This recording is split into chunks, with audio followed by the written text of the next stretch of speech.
Okay. So the underlying energy, not what I'm feeling. I'm not feeling that. I don't like that. So the Nine of Swords is your underlying energy, family.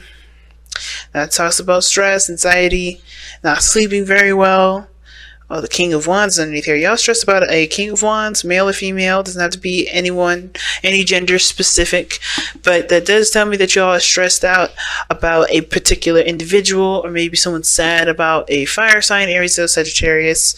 For some of you guys are really stressed out about perhaps yourselves, about who you are, about who you've become, the actions that you take, what you're doing as far as your life goes, living life to the fullest in your eyes, because this is talking about looking at the patterns in your relationships. And I feel like there's something here that may have to do with your confidence level, or maybe having to do with taking a step in the direction that's truly 100% you, or maybe this has to do with having more fun and enjoying your life a lot more. Because if this is your site here, which is typically how I read my client readings on my soulmate investigation option on my Instant Go page, then this tells me you're fucking bored, guys. You're bored out of your gosh darn minds. Your mind is like bleh, pretty much like, I'm not interested in this, I'm not interested in that, everything's the same, I don't care.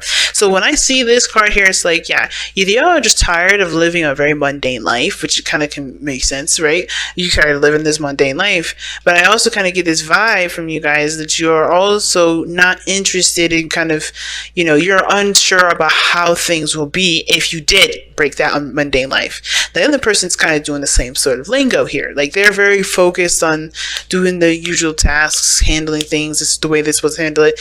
They're moving very slowly. They're also taking their time with situations. But I kind of get this feeling that this person is, looking to, I think it's weird. They see this relationship as something of great value, which is why it needs to take a very slow time for them, if that makes sense. They're taking their time, they're taking it slow because they see the great value in it. They don't want to rush it, they don't want to push it, because they understand that, or maybe they feel, not understand, but they feel that this relationship deserves the time that it needs for it to be be as strong as it needs to be. And I'm like, you're like, where are you getting that from? Well, take a look at where they're coming from, which is this Eight of Pentacles here, as the reason as to why they think the way they think.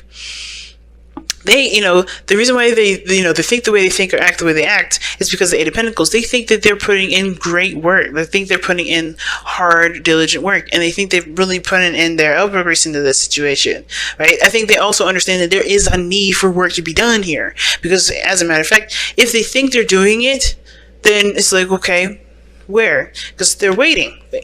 Now, this Three of Wands in the present moment, right, or how they're showing themselves in the physical world, in the physical plane here, because we got mental, physical, and spiritual here.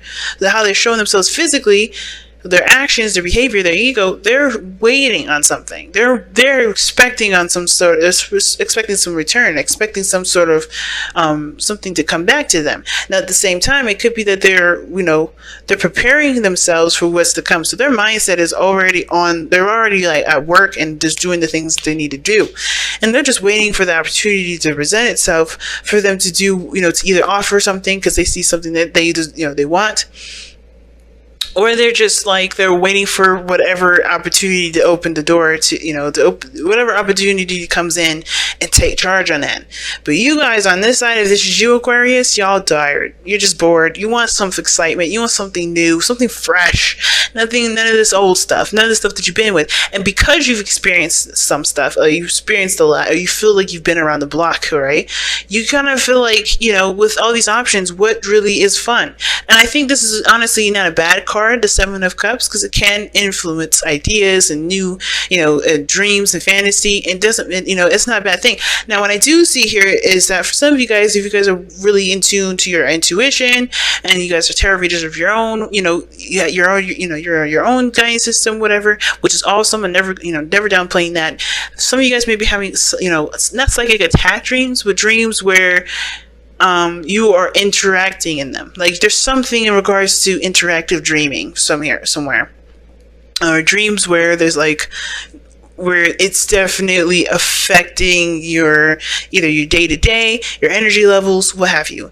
Because you got here, the card for not really just sleeping very well, and then you have the Seven of Cups, which is dreams anyways, fantasies. It's not reality, but you're trying to find what's real through the unrealistic, you know what I mean, through the glitz and glamour. It's like all that glitters card in this deck, but you're just kind of like trying to find what's the hidden meaning behind behind each of these cups, and if that hidden meaning behind that cup is truly what you want to pursue. So you guys are trying to figure out what makes you happy. Some of you guys are still in the process of kind of, figuring out, going through Fantasyland, trying to entertain an imaginative portion of your life, trying to at least generate some imagination to come up with, conjure. And it's hard to do when you've already experienced half of the stuff you experienced. So you're doing all this based on relying on what you know. And I feel like what you have to do right now, guys, is truly go on faith, go on a different direction, go on a different journey, go on an adventure in an area in which you don't know. Touch on territory that you didn't think of. And it's hard to do, especially when you're like, I only know what I know. I can't know something that I don't. But you do know what you don't. You have everything laid out in front of you of exactly what you've already experienced. What things, after those things, what is there? What else is there? And if you can't truly come up with anything, that could be really hard in itself, right? Then if there's an opportunity that you've never heard before, I think it's important to take an opportunity, or take that opportunity and figure out what it really what the real hidden meaning is behind it before truly accepting it as your truth or as your new adventure. You know what I mean? But I feel like there's a lot of emphasis on what you already know. There's always an emphasis on what you've already experienced. So the reason as to why you think the way you think and presenting yourself the way you present yourself is because of everything you've experienced. It's because of this desire to go on a new adventure, to start anew, to do something differently than the usual. You want to start again, start fresh. It's understandable that you want a new beginning, but how are you going to get this new beginning, right? It's like, what do you need to do? And it starts by what your patterns are, right? And I feel like ultimately your patterns and your behavior do need to change, not because you're doing something bad, but only because in order for you to start something new, it has to come from you first. It always does. And again, want to be 100% clear. Because I say that does not mean that you're doing anything wrong. Doesn't mean that you're causing yourself grief. Doesn't mean you're causing yourself disappointment. Doesn't mean you're causing yourself depression. None of this is happening. That's not what I'm saying. What I am saying, though, is that if you want something new, you have to tread in a different direction. You may have to do it by taking a leap of faith, because ultimately, as much as you probably want to have a bit more background before jumping into something, you kind of have to just take a leap of faith, because the Fool is coming up in your reading here, and it does indicate taking a leap of faith. Now, let's take a look at what brought you both together, which I find so odd, right? It's the Eight of Wands. And why is it odd? Well, because it's talking about communication. And I don't really see a lot of communication. I see a lot of waiting. Now, if this is a relationship in regards to waiting on somebody to respond, this person's waiting, and you're waiting. Like, either they sent out a message and you're waiting for this return, or you're trying to figure out what the fuck you want to do with that kind of message, because it could mean anything, and therefore they're waiting and handle their business. In the meantime, as you're trying to figure out how you're going to respond to this.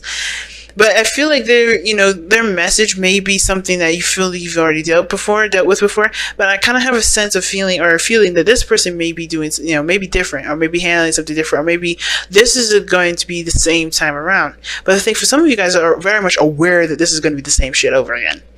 So it's interesting that the way you guys meet has a lot to do with communication, instant messages, back and forth communication, or that the fact is that you guys met during a time where things were really picking up speed, where things were moving very fast, where there was a lot of progression in your life. But the challenges that you guys face is the Five of Cups. So the Five of Cups, being that this is a challenge that you both face, like if you notice, the person is looking at the Three Cups that you're looking at here, but this is spilt over. This is done. This, in your mindset, is still up. It's still something you experience, but this is done. This is gone. The challenge, the challenge to me is weird because it doesn't feel like it's saying, yeah, the challenge is about moving on, moving forward from that.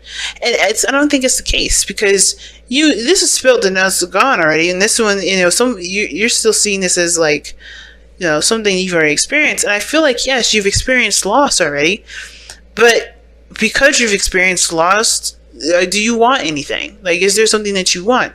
Like, you don't know what you want because you don't want to experience loss, but you also do want to want. So you're still trying to figure out what it is that you want. It's in the air. But then you have the Two of Cups. So it's interesting, right?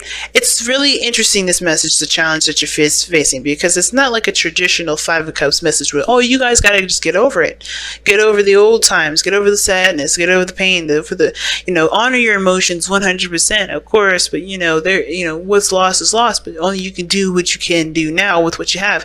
I kind of get that feeling that's not really the message, because I feel like you guys are not dwelling over what's lost. You guys are more trying to figure out how you can do new things even after everything you've experienced, even if it was a loss, even everything that you've lost. Not that you don't want to experience that loss again, because I think a lot of you guys don't want to experience the loss again, but even if you did, it's a new adventure. And you're like, how do I do that? Like, you don't know exactly how to go about it, experiencing something different, because you don't want to experience the same BS again, but you do want to have a new adventure. But the Two Cups behind you is almost like saying that there are solutions, but it starts by you shifting your energy, shifting your focus, shifting the energy back to you, shifting energy back to who you are, back to, it's weird. It's like not necessarily back to love, but it's almost like I don't know how else to describe this. It's like, it's on the tip of my tongue, but it's almost like shifting the the eyes, your attention from these Three Cups that are spilled over to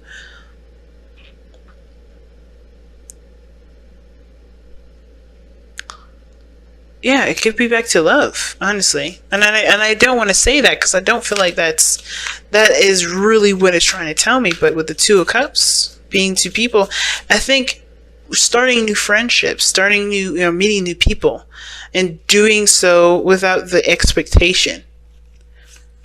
I think that's kind of what there it is. It's love comes in all forms. You guys teach us that, with Valentine's Day being in your time of year during Aquarius season.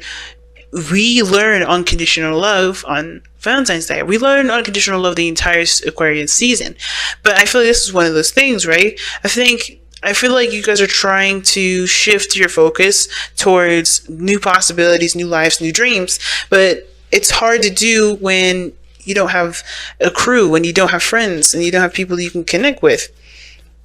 And I feel like in that sense, you kind of isolated yourself in a way. Like, you've isolated yourself, and you don't really know how to not isolate yourself and protect yourself all at the same time. It's like you're kind of stuck between a rock and a hard place, or a hard place and a rock place, whatever. And it kind of feels like you guys want to protect yourself from whatever the situation was, but you also want to have new relationships, but you don't really want to do all the work that you've just done with that all over again. Like, you got that lesson good and it's drilled in, but you don't really want to be by yourself either. You know what I mean? It's weird. I'm gonna pull one more for it. Yeah, Two of Pentacles. Juggling, trying to make a practical decision, and it feels like it could be about boundaries, man. Because the Two of Pentacles is about juggling. Is either juggling stuff, making sure there's a balance, but ignoring.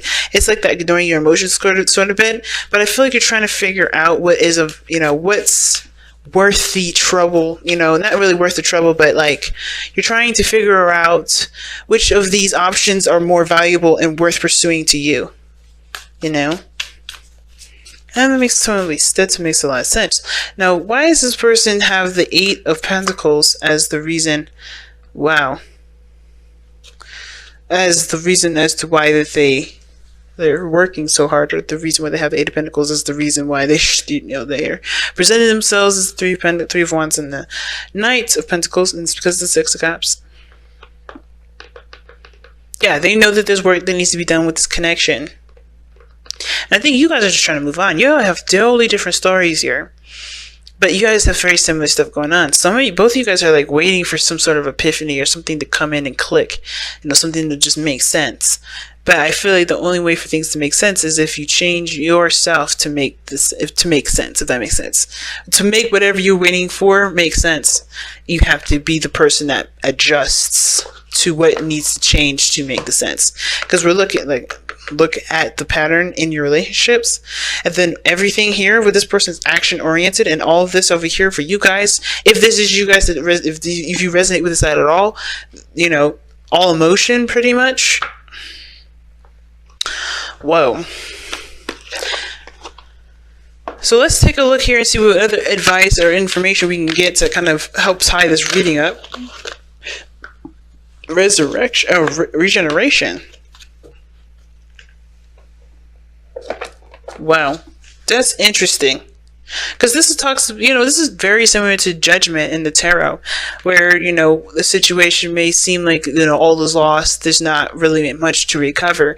But then, the tree still, starts to bloom and starts to grow despite the volcano coming in and pretty much burning everything away, right? This is the life coming back from a situation that, you thought was dull, thought was over. And I feel like, so that's even more powerful, right? I think the thing is that you guys are bored and having a hard time figuring out how to start life again, because what had died is a piece of you that's gone with it, but you still have that fiery energy, you still have that passion, you still have that excitement. What we saw here with the King of Wands and the Nine of Swords, you are not the same person that started out with all this situation. Like you've done the fool's journey millions of times, and you've gotten all those lessons, but you want to be that fool, but not that knows everything and doesn't have to kind of run into all those, crazy calamities again, right? The problem isn't the fact that you've experienced loss. It's like, how do you become the youthful, the youthful spirit that you are, that, how do you let yourself be who you are, just, and still like understand that everything still happens for, not understand everything happens for a reason, but still like pursue life as if you had no idea what was coming at all. How do you approach the situation in a very youthful way but not be naive?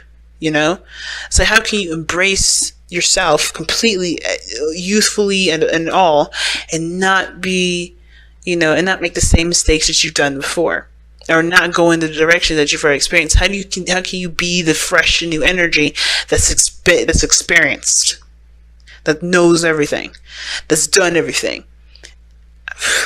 It's a hard one, family. And I feel like it's because, I feel like with regeneration, it's saying that you already are those things. You have this, you already are doing it. If you see yourself as already being that person that's youthful and energetic, that's been around the block, then there's really nothing more you could do other than to act like the fool is. Just go on a new adventure, just start something fresh. Pick a path, pick a journey, pick a dream, and then run with it and see how you like it. You can know the outcome of it, or you can trust that you'll be able, to trust that in the moment of everything that's happening, you'll allow your seasoned self to take care of you as you have your youthful side just exploring and be free and to be your youthful self, right? It's an interesting reading this time. And it's weird because the soulmate energy is very, how it's added into this almost feels alien to it, It almost feels like it's not even a part of this. It's like this whole reading is about one person individually, and the other person has a whole different mindset. But the way they're doing this too is like they're looking to repair something, or they're looking to build on a sort of relationship of the past. This person's issue here would be the original meaning I would have for that Five of Pentacles, Five of Cups rather, that you see here as the regular challenge for you, because this person is trying to relieve or like try to overcome the struggles or the loss of the past to really, you know, to reconnect with the person that they have, you know, that they still feel connected to, which is the Six of Cups. And I don't know what they're waiting on. That's the part that's interesting to me. What is this person waiting on? What is this person expecting?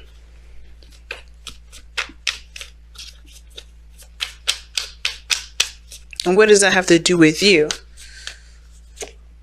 The Two of Cups. Holy crap. Soulmate card after soulmate card. Family. This is crazy.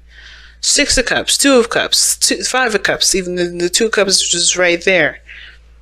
This person is dedicated to this relationship. They see themselves perhaps as younger, not very mature, but they also are very responsible in the sense of how they go, as far as their process goes. I think they have to allow themselves to be kindred spirits as well. Like nothing super serious, but because I feel like you are like the epitome of what this person is trying to be. Trying to be the young, youthful individual that has methods and strategies and a structure so firm, so strong that even a tornado could knock you down, right? You're so, you know, like I said, seasoned, aware, you know, experienced enough. You know what you need to know. But you also can be that relaxed, youthful self. And I feel like this person here is so uptight, which is why the stress is coming up here too, is because there's a piece of them that brought out that youthfulness, that childhood energy, that part of them that can be that carefree like you are. And like I said, if this is you, right, it could be the other person here. But this person here is like really working on the relationship. But what they're waiting on, and how this has to do with you, they're waiting on the Two of Cups because they, you know, and how it has to do with you is because you're their Two of Cups. You're their soulmate. You are their soulmate, man. So they're waiting. Or they expect something to return. They expect you, either they expect you to return, or they expect some sort of opportunity to present themselves for there to be an opportunity for there to be some sort of reconnection.